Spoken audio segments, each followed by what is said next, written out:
જય સ્વામિનારાયણ વિદ્યાર્થી મિત્રો, બાયોલોજી વિદ્યાના ક્લાસમાં આપ સૌનું સ્વાગત છે. ધોરણ 11 સાયન્સ આપણે ચેપ્ટર ચાલુ છે જૈવિક વર્ગીકરણ. જૈવિક વર્ગીકરણની અંદર આપણે અલગ અલગ સૃષ્ટિનો અભ્યાસ કર્યો. દ્વિસૃષ્ટિ, ત્રિસૃષ્ટિ, ચાર સૃષ્ટિ, પાંચ સૃષ્ટિ, છ સૃષ્ટિ. એમાં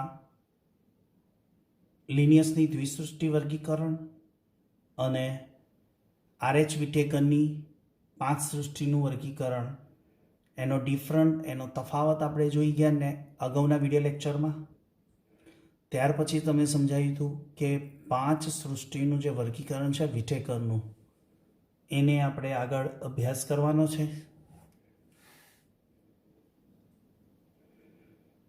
હવે પહેલી સૃષ્ટિ વિટેકરની વર્ગીકરણ પદ્ધતિ પ્રમાણે એમને આપેલી મોનેરા સૃષ્ટિ. મોનેરા સૃષ્ટિના લક્ષણો જણાવો. બધા જ એકવાર એનસીઈઆરટીની બુક ઓપન કરે, એનું પેજ નંબર આપણે બધા ખોલીશું 18 અને ટોપિક છે 2.1 મોનેરા સૃષ્ટિ. એના ઉપર આપણે આ લેક્ચરમાં, આ વિડીયો લેક્ચરની અંદર ચર્ચા કરવાની છે અને એને સમજવાનું છે. તો વિદ્યાર્થી મિત્રો શાંતિથી એને સમજજો. મોનેરા સૃષ્ટિના લક્ષણો એટલે મોનેરા એ બેક્ટેરિયાનો સમૂહ છે. એટલે બધા જ બેક્ટેરિયાને ક્યાં મૂકી દીધા?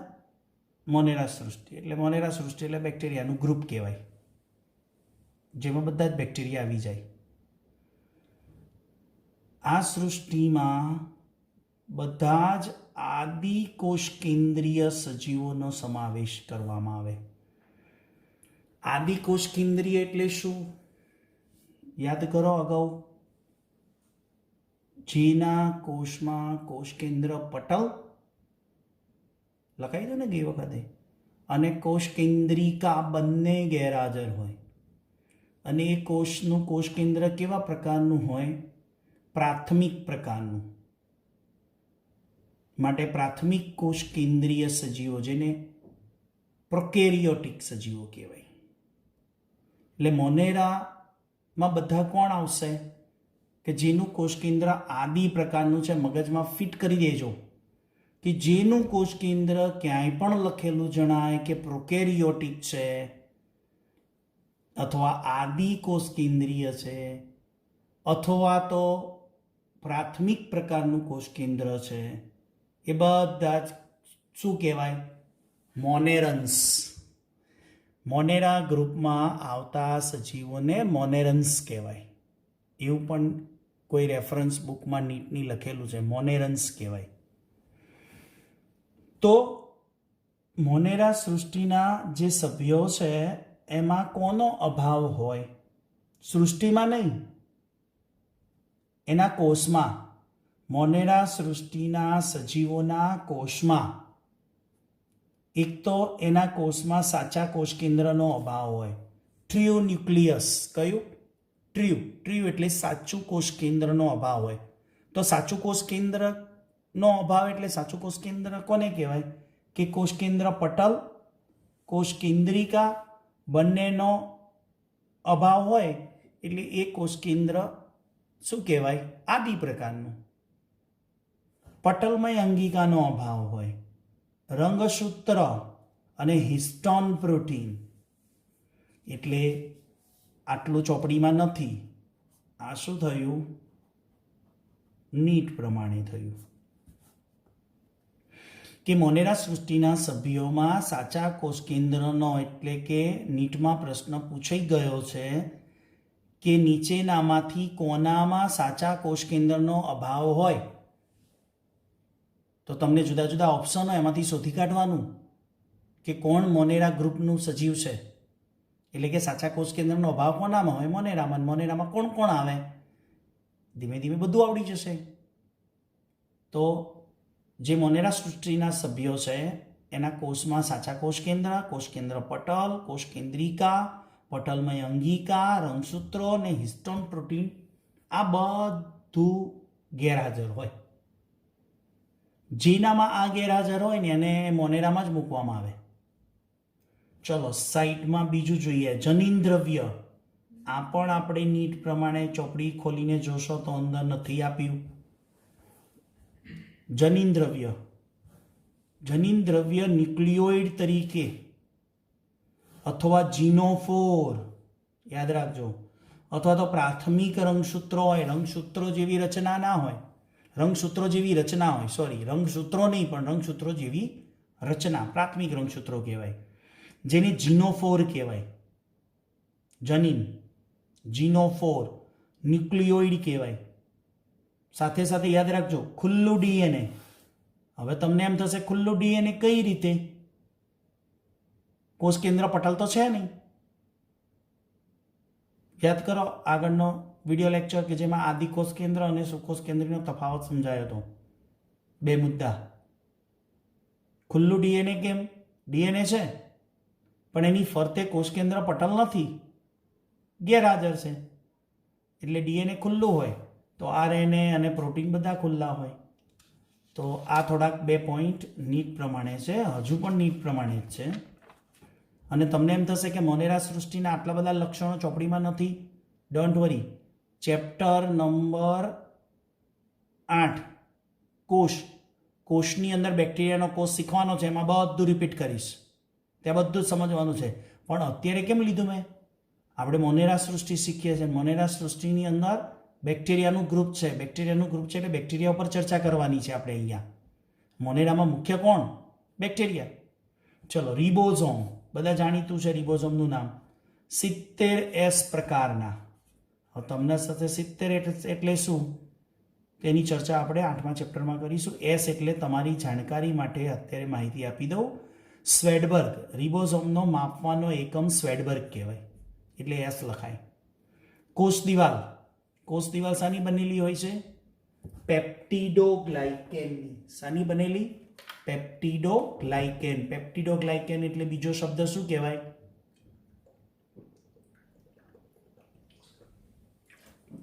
પેપ્ટિડો એટલે પેપ્ટિડ, પેપ્ટિન, એમિનો સુગર, ગ્લાયકેન એટલે ગ્લાયકોજન, સુગર.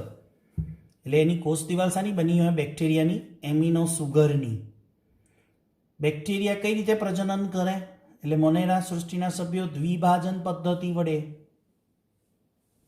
અલિંગી પ્રકારનું દ્વિભાજન એટલે 1 ના 2, 2 ના 4, 4 ના 8 એટલે દ્વિભાજન. દ્વિભાજન એ કઈ પદ્ધતિ? અલિંગી પ્રકારનું પ્રજનન. પહેલું ચેપ્ટર યાદ કરો. શ્વસન માટેના ઉત્સેચકો એ કોષરસ પટલ આગળ જોડાયેલા હોય, જેને આકૃતિ સહિત આખી બેક્ટેરિયાની આ બધી સમજૂતી ચેપ્ટર નંબર 8 અને એની અંદર બેક્ટેરિયામાં જોવાનું છે આગળ. કોષ વિભાજન અસમ પ્રકારનું, જેમાં ત્રાકતંતુઓની ગેરહાજરી હોય. એટલે કે સ્વાભાવિક છે કે બેક્ટેરિયા છે, બેક્ટેરિયા છે એટલે આદિકોષ કેન્દ્ર છે. આદિકોષ કેન્દ્ર એટલે એમાં પટલમય અંગિકા ગેરહાજર, તારા કેન્દ્ર પટલમય અંગિકા કહેવાય. એટલે ત્રાકતંતુઓનું સર્જન થતું નથી, એટલે ત્રાકતંતુઓની ગેરહાજરીમાં અસંભાજન છે. ચલો, આ બેક્ટેરિયાનો વસવાટ ચોપડીમાં અહીંથી આપ્યું છે, તો આ બધું શું થશે? નીટ પ્રમાણે થશે. અને આ ચેપ્ટર નંબર 8માં આવવાનું જ છે અને ડિટેલિંગ છે. ચલો, વસવાટ ચોપડીમાં અહીંથી શરૂ થયું છે. અત્ર તત્ર સર્વત્ર, બધી જ જગ્યાએ છે. ક્યાં ક્યાં રહી ગયું હોય આમાંથી નામ આ ચોપડીમાં આપેલા છે, આમાંથી કોઈ નામ ચોપડીમાં રહી ગયું હોય ને ત્યાં પણ બેક્ટેરિયા હોય. પણ ઉદાહરણ તરીકે સમજાયું છે એનસીઈઆરટી બુકમાં કે ગરમ પાણીના જરામાં, રણની અંદર, બરફમાં, રણ એટલે ગરમ વિસ્તારમાં, બરફ એટલે એનો સમજો ઠંડા વિસ્તારમાં પણ છે, ગરમ વિસ્તારમાં પણ છે, ઊંડા મહાસાગરોમાં પણ છે. કેટલાક સહજીવી તરીકે છે તો કેટલાક પરોપજીવી તરીકે છે. આ વસવાટ છે. ચલો નેક્સ્ટ ચોપડીમાં આપ્યું છે એ પ્રમાણે આકાર. તો બેક્ટેરિયાનો આકાર શું હશે? કેટલા ગોળાકાર છે. આવા ગોળાકાર એટલે ગોલાણું, જેને કોકસ કહેવાય. બીજા છે બેસિલસ, દંડ જેવા, દંડાણુ, બેસિલસ પ્રકારના. કેટલાક કોમા જેવા, અલ્પવિરામ જેવા, અલ્પવિરામ એટલે વિબ્રિયો. કોલેરા થાય છે ને, વિબ્રિયો કોલેરી એટલે કોલેરા કરનાર બેક્ટેરિયાનો આકાર આવો હોય. કુંતલાકાર એટલે સ્પિરિલમ, કુંતલ આકારના હોય. તો આ બેક્ટેરિયાના આકાર છે: ગોલાણુ, દંડાણુ, અલ્પવિરામ આકાર અને કુંતલ આકાર. પછી બેક્ટેરિયાના બોડી ઉપર કસા હોય. ચોપડીમાં નથી, આ પોઈન્ટ નીટ પ્રમાણે છે. હા, પણ ચોપડીમાં આકૃતિ જુઓ ને તો ઘણા વિદ્યાર્થીઓને પ્રશ્ન થાય કે આ કસા શું છે, તો એનો પણ વિગતવાર જવાબ ક્યાં મળશે? ચેપ્ટર નંબર 8ની અંદર. પણ અહીંયા આપણે ઉલ્લેખ કરી નાખીએ છીએ કે બેક્ટેરિયાની શરીર ઉપર કસા હોય. દાખલા તરીકે આ બેક્ટેરિયા છે, આ એનું શરીર છે, એના ઉપર તમને ક્યાંય કસા દેખાતી નથી, એટલે શું કહેવાય? અકશાધારી. પણ આ બેક્ટેરિયાનું શરીર છે, એના ઉપર તમને કેટલી કસા દેખાય છે? એક જ, એટલે એક કશાધારી. આ બેક્ટેરિયાનું શરીર છે, એની બંને બાજુએ કશા દેખાય છે, એટલે દ્વિકશાધારી. એમ્ફીટ્રાઇકસ, બંને બાજુએ કશા હોય. ઇંગ્લિશ નામ છે એમ્ફીટ્રાઇકસ. બહુકશાધારી એટલે શરીર ઉપર કેટલી બધી, ઘણી બધી કશાઓ હોય. દાખલા તરીકે એક જ બાજુએ આ બેક્ટેરિયાનું શરીર, એની એક જ બાજુએ ઘણી બધી કશાઓ છે, સેફાલોટ્રાઇકસ. પછી આ બેક્ટેરિયાનું શરીર છે, એની જો બંને બાજુએ ગુચ્છામાં કશાઓ આવેલી છે, એટલે લોફોટ્રાઇકસ. લેફોટ્રાઇકસ અથવા લોફોટ્રાઇકસ. આ બેક્ટેરિયાનું શરીર છે, એની શરીરની બધી જ બાજુએ ફરતે આખા શરીર ઉપર કસા હોય, તો પેરીટ્રાઇકસ. તો કસા આધારિત બેક્ટેરિયાના પ્રકાર પાડીએ તો અકશાધારી, એકકશાધારી, દ્વિકશાધારી અને બહુકશાધારી. ચોપડીમાં તો આટલું જ છે બેક્ટેરિયાનો આકાર.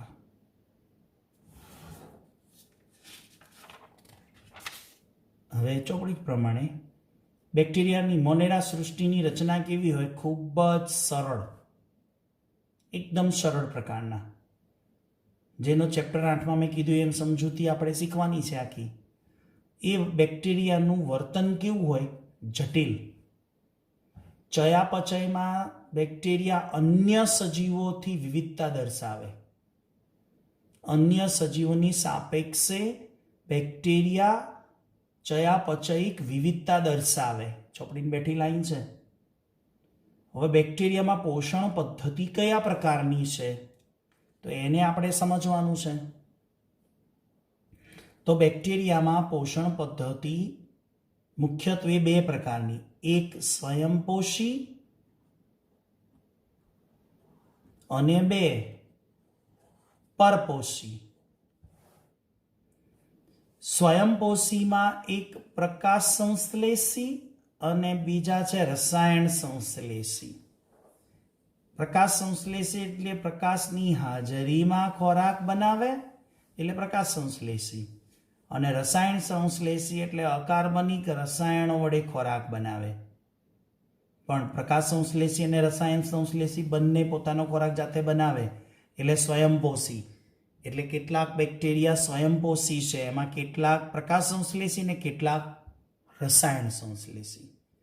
જ્યારે પરપોષી બેક્ટેરિયા એટલે અન્ય ઉપર ખોરાક માટે અન્ય ઉપર આધાર રાખે. એક તો પરોપજીવી, બીજા છે મૃતોપજીવી, મૃત કાર્બનિક ઘટકો ઉપર નપતા હોય, અને બીજા છે ત્રીજા પ્રકારના સહજીવી. એટલે પરપોષીમાં કેટલા પ્રકારના?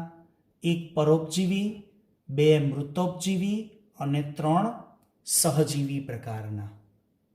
તો કેટલાક મરેલા ઉપર નભે, કેટલાક અન્ય સજીવોના શરીરમાં સહજીવી હોય, જ્યારે કેટલાક અન્ય સજીવોના પરોપજીવી હોય. તો આ બેક્ટેરિયાની થઈ પોષણ પદ્ધતિ.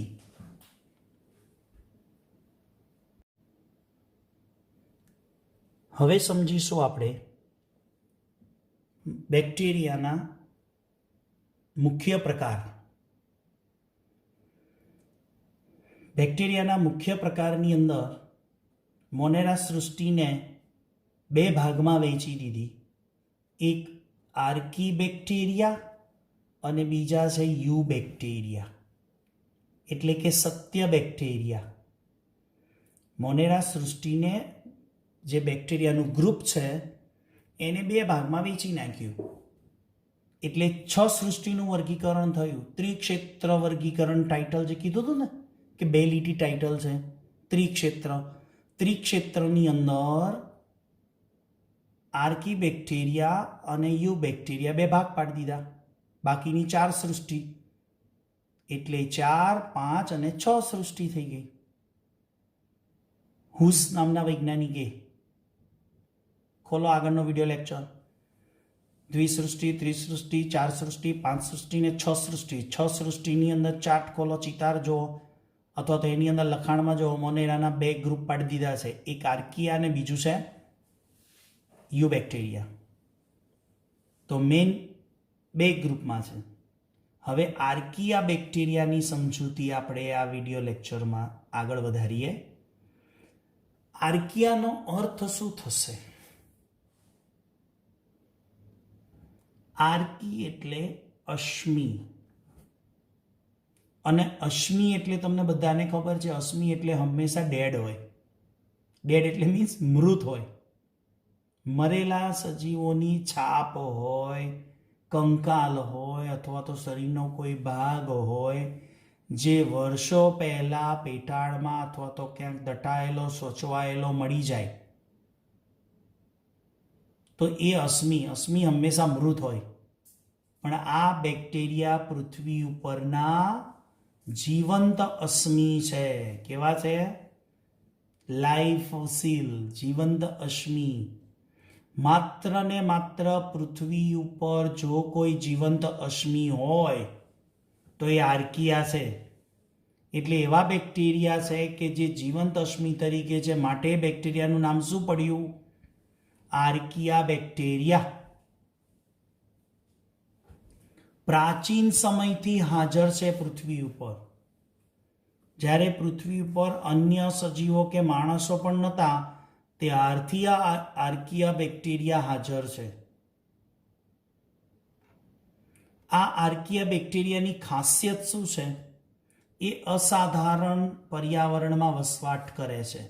અસાધારણ એટલે એક્સ્ટ્રીમ એન્વાયરમેન્ટ. એક્સ્ટ્રીમ એન્વાયરમેન્ટ એટલે શું?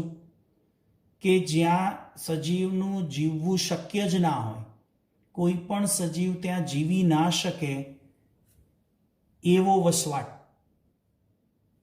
એટલે એને બીજા શબ્દોમાં એક્સ્ટ્રેમોફિલસ કહેવાય. શું કહેવાય? એક્સ્ટ્રેમોફિલસ. તો આર્કિયા બેક્ટેરિયાના મુખ્ય 2 પ્રકાર છે. આર્કિયા બેક્ટેરિયાના મુખ્ય 3 પ્રકાર છે. પહેલો પ્રકાર જોઈશું મિથેનોજેન્સ, બીજો છે હેલોફિલસ, અને ત્રીજો પાછળના પાના ઉપર છે થર્મોએસિડોફિલસ. એટલે બેક્ટેરિયાના મુખ્ય 2 પ્રકાર, મોનેરા સૃષ્ટિના 2 પ્રકાર બેક્ટેરિયાના, એક આર્કિયા અને બીજા યુ બેક્ટેરિયા. આર્કિયાના મુખ્ય 3 પ્રકાર, મિથેનોજેન્સ, હેલોફિલસ અને થર્મોએસિડોફિલસ. મિથેનોજેન્સ બેક્ટેરિયાનું સ્થાન ક્યાં હોય? તો કાદવયુક્ત જમીન, જેને માર્શલેન્ડ કહેવાય, દલદલ ભૂમિ કહેવાય. સાથે સાથે ચરતા પ્રાણીઓ જે છે, તૃણાહારી પ્રાણીઓ, એના આમાશયમાં, ચરતા પ્રાણીઓના આમાશયમાં. તમને એમ થશે સર આમાશય એટલે શું? એને ઇંગ્લિશમાં રૂમેઇન કહેવાય. શું કહેવાય? રૂમેઇન. એટલે કે જેમ આપણે જઠર છે ને, તો એ ચરતા પ્રાણીઓને પણ જઠર હોય, પણ જઠરનો પ્રથમ ભાગ કયો? જઠરનો પ્રથમ ભાગ, એને આમાશય કહેવાય. એની અંદર ઓલરેડી આ બેક્ટેરિયા હોય. અને જ્યારે આ બેક્ટેરિયા સેલ્યુલોઝનું પાચન કરે, તૃણાહારી પ્રાણીઓ, ચરતા પ્રાણીઓ જે ઘાસ અને પાંદડા ખાય, એની અંદર સેલ્યુલોઝ મેક્સિમમ હોય, એ સેલ્યુલોઝનું પાચન કરતા બેક્ટેરિયા છે. અને એ બેક્ટેરિયા છાણમાં આવે, ઢોરોના છાણમાં હોય, અને એ છાણમાં અજારક શ્વસન કરે અને શું ઉત્પન્ન કરશે? બાયોગેસ ઉત્પન્ન કરશે. અને બાયોગેસમાં એક મિથેન વાયુ, કાર્બન ડાયોક્સાઇડ વાયુ અને હાઇડ્રોજન સલ્ફાઇડ વાયુ હોય. અજારક શ્વસન વડે બાયોગેસ ઉત્પન્ન થાય, એમાં મિથેન હોય, CO2 હોય અને હાઇડ્રોજન સલ્ફાઇડ હોય. એમાં 60% મિથેન વાયુ હોય. એટલે આ મિથેન વાયુ ઉત્પન્ન થાય છે આ બેક્ટેરિયાને કારણે. માટે શું કહેવાય? મિથેનોજેન્સ કહેવાય. ખ્યાલ આવી ગયો? આગળ જો ના ખબર પડે તો થોડોક વિડીયો રિવાઇન્ડ કરવાનો. જે ટોપિક ના ખબર પડે, જે લાઈન, એને રિવાઇન્ડ કરીને સાંભળો, સમજો, અને ન ખબર પડે તો વોઇસ મેસેજ આપો. આગળ હેલોફિલસ.